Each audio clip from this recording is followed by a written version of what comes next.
में से आप लोग को यूट्यूब चैनल पर स्वागत करता हूँ। अभी मैं कथा श्रवण कराने जा रहा हूँ।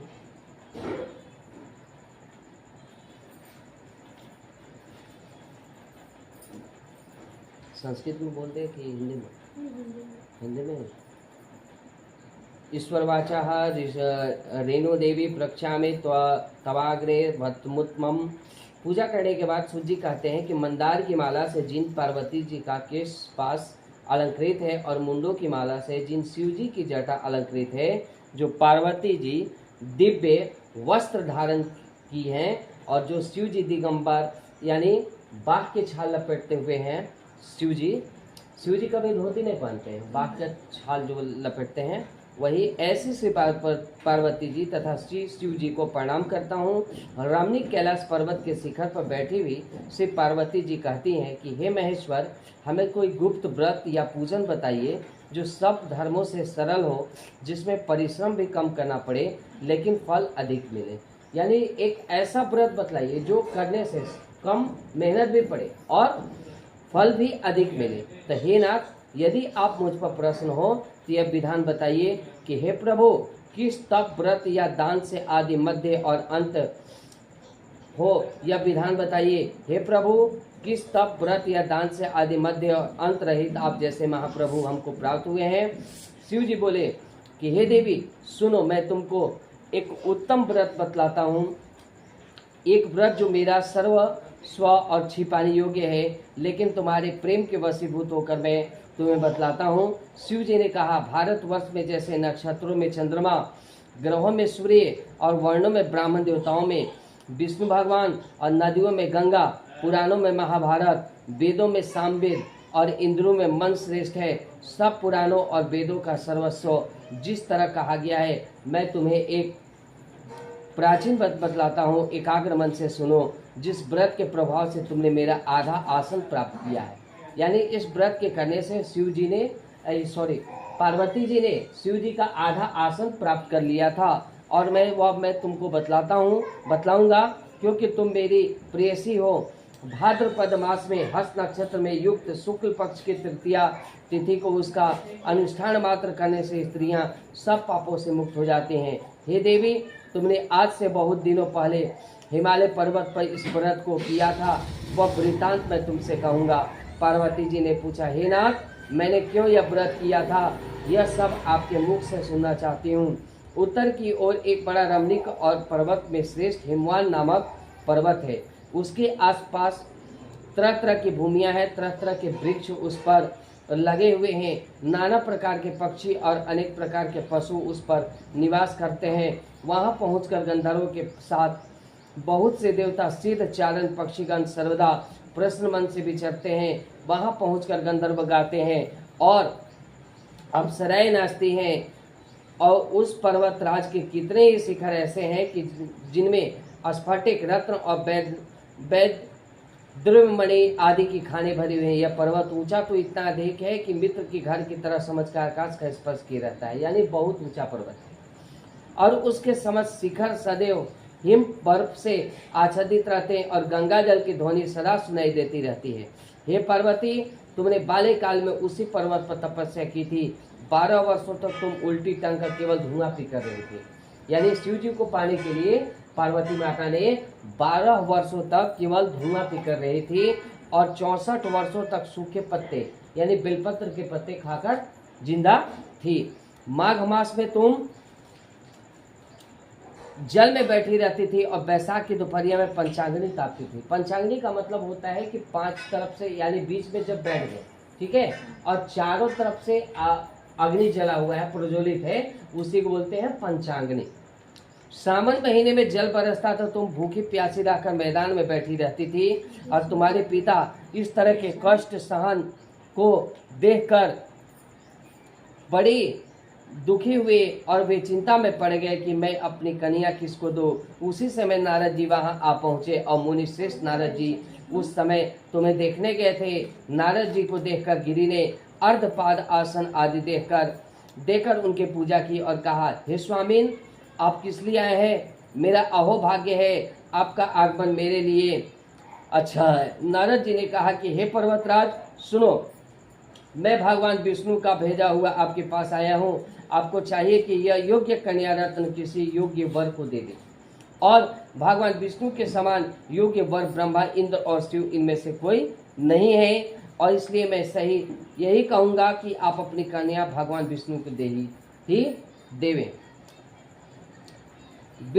बिल्ला पातिरुखिता सुखमुआच बिलपंते तदा दृष्टवा। हिमा ने कहा कि भगवान विष्णु स्वयं मेरी कन्या ले रहे हैं और आप यह संदेश लेकर आए हैं, तो मैं उन्हें अपनी कन्या दूंगा।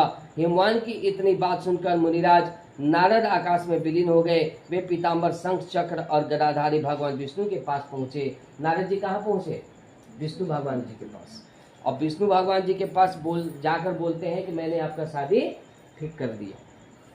और वहां जोड़कर नारद जी ने भगवान विष्णु ने कहा कि हे देव सुनिए, मैंने आपका विवाह पक्का कर दिया। और उधर हिमवान ने पार्वती के पास जाकर कहा कि हे पुत्री, मैंने तुम्हें भगवान विष्णु को दे डाली। हिमवान किसका नाम था?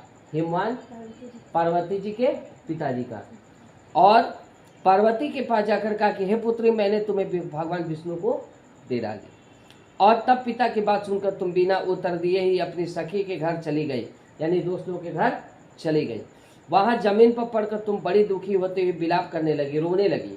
और तुमको इस प्रकार विलाप करते हुए देखकर सखी तुम्हारा बोली कि तुम क्यों इतनी दुखी हो, इसका कारण बताओ। तुम्हारी जो कुछ भी इच्छा है होगी, मैं यथाशक्ति उसको पूरा करने की चेष्टा करूंगी, इसमें कोई संशय नहीं। पार्वती बोली, मेरी जो कुछ अभिलाषा है उसे तुम प्रेम पूर्वक सुनो। मैं एकमात्र शिव जी को अपना पति बनाना चाहती हूँ। अब अपने दोस्त लोग से बात करना चाह रही हैं कि मैं शिव जी को ही अपना पति बनाना चाहती हूँ। और संशय ने मेरे इस विचार को पिताजी ने ठुकरा दिया। मेरे पिताजी ने मेरे बात नहीं मानी और उन्होंने भगवान विष्णु से मेरा शादी ठीक कर दिया। इससे मैं अपने शरीर को त्याग दूंगी। पार्वती की इस बात को सुनकर सखियों ने कहा कि शरीर का त्याग न करो, चलो किसी ऐसे वन को चले जहाँ पिता को पता न चले। ऐसी सलाह कर तुम वैसे वन में जा पहुंची। उधर तुम्हारे पिता घर घर तुम्हें खोजने लगे।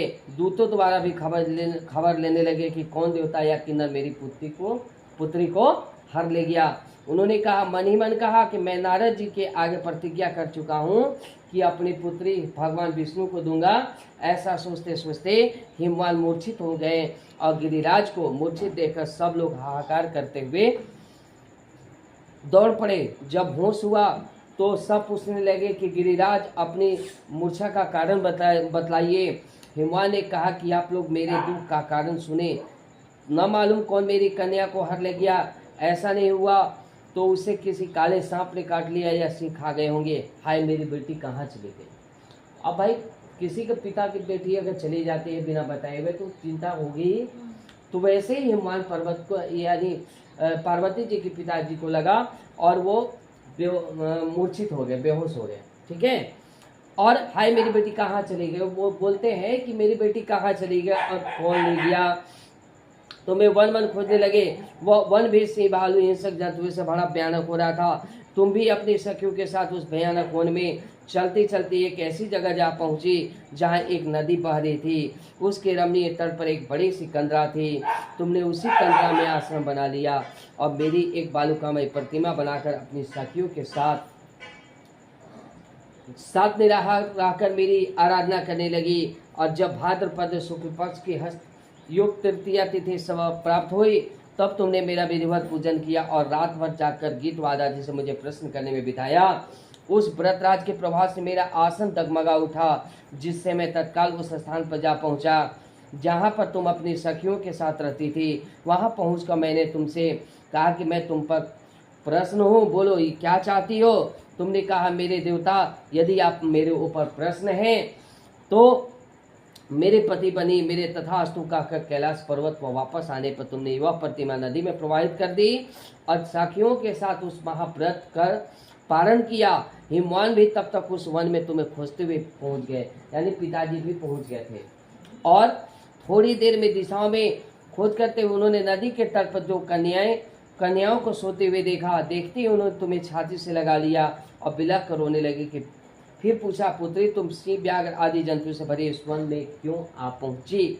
और पार्वती ने उत्तर दिया कि पिताजी, हे पिताजी, मैंने पहले ही अपने आप को शिव जी के हाथों सौंप दिया था। और पार्वती जी चाहती थी कि मतलब तपस्या की थी इतने वक्त, 12 वर्ष तक सूखा पत्ता खाकर रही, 64 वर्ष तक जल में अपना स्थान व्यर्थ की, पंचाग्नि तापती रही, क्योंकि शिव जी को पाने के लिए। शिव जी विष जो है, शिव जी का गले में सांप क्यों रहता है? क्योंकि जो विष का जलपान किए थे तो विष सांप को लपटने से ठंडा रहता है, इसलिए शिव जी क्या गले में सांप रहता है। और तुम्हारा विवाह सांत्वना दी कि मैं तुम्हारी इच्छा के विरुद्ध ना कुछ करूंगा। अब उनके पिताजी क्या बोलते हैं कि मैं तुम्हारे इच्छा के विरुद्ध कुछ ना करूंगा, तुम जिसको चाहते हो तुम पति बना लो। तो वह तुम्हें अपने साथ ले गए और मेरे साथ तुम्हारा विवाह कर दिए, इसी से तुमने मेरा आभासन पाया है। तब से आज तक किसी के सामने मुझे यह व्रत प्रकट करने का अवसर नहीं प्राप्त हुआ। देवी, मैं यह बतलाता हूँ कि इस व्रत का नाम हरितालिका क्यों पड़ा, क्योंकि तुमको सखियों ने हर ले गई थी, इसी से नाम इसका हरितालिका पड़ा। और इसका क्या पुण्य है, क्या फल है? पार्वती ने कहा कि हे आपने नाम तो बताया पर इसकी विधि भी बता दे हमें, तो क्या फल है, यह व्रत कौन करे? श्री शिव जी पार्वती जी से कहते हैं कि हे देवी, मैंने समस्त स्त्री जाति की भलाई के लिए यह व्रत उत्तम व्रत बतलाया।